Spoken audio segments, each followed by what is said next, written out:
Bonjour et bienvenue pour ce 38e live. Alors cette fois-ci, aujourd'hui, depuis ma cuisine, et je vais vous parler de ceci, pâte à tartiner de Cléa, que je me suis offert la semaine dernière parce que chaque fois que j'ai quelques jours off, je ne peux pas m'empêcher d'aller à la librairie.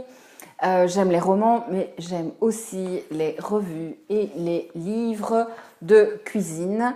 Alors, j'ai décidé de vous parler du petit de Cléa, mes pâtes à tartiner sucrées et salées, parce que je suis une grande fan des pâtes à tartiner à faire soi-même, que c'est tellement simple, tellement bon et tellement économique que je voulais faire un petit point là-dessus avec vous et vous transmettre ce que j'avais aimé dans ce bouquin. Alors, en fait,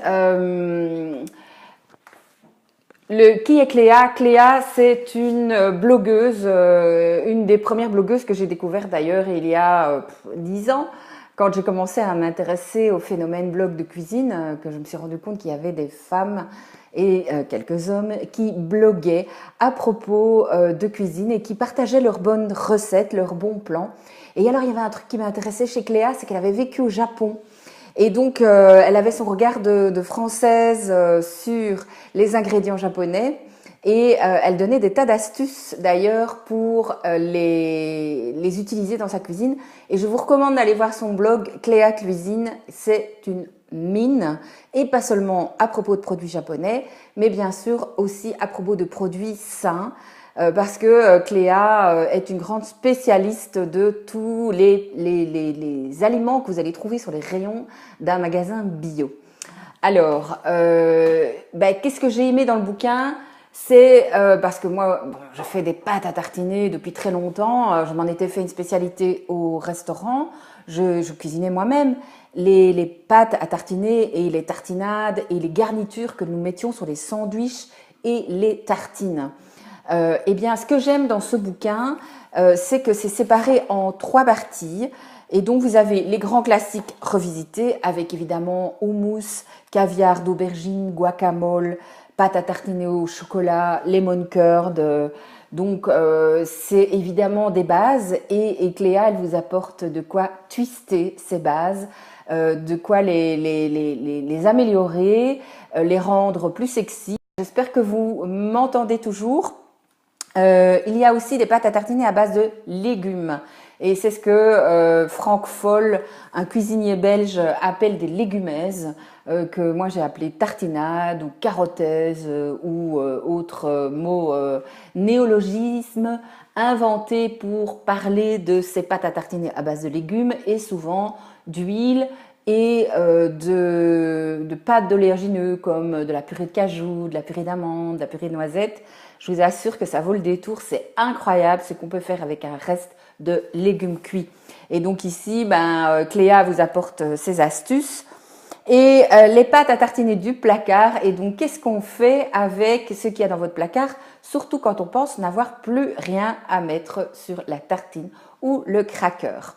Alors, ce que j'ai fait dans les recettes de Cléa, ce que j'ai choisi de faire hier, c'est un caviar d'aubergine au tofu fumé pour donner un petit goût.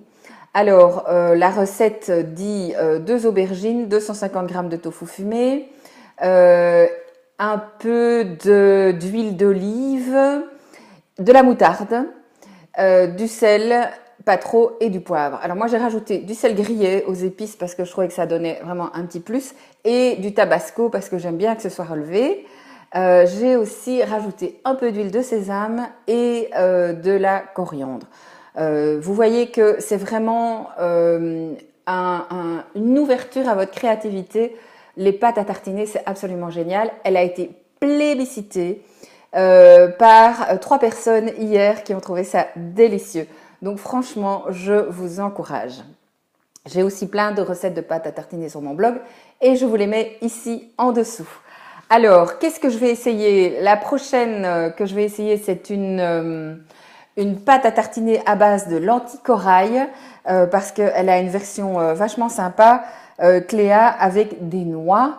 du za'atar, ce mélange d'épices libanaises avec des échalotes et des noix et même des cajous. Donc je vous tiendrai au courant de cette version parce que moi j'ai une version au lait de coco curry qui est aussi très bonne, mais là ça change un petit peu, on va avoir des goûts un peu moyen-orientaux et ça me plaît beaucoup.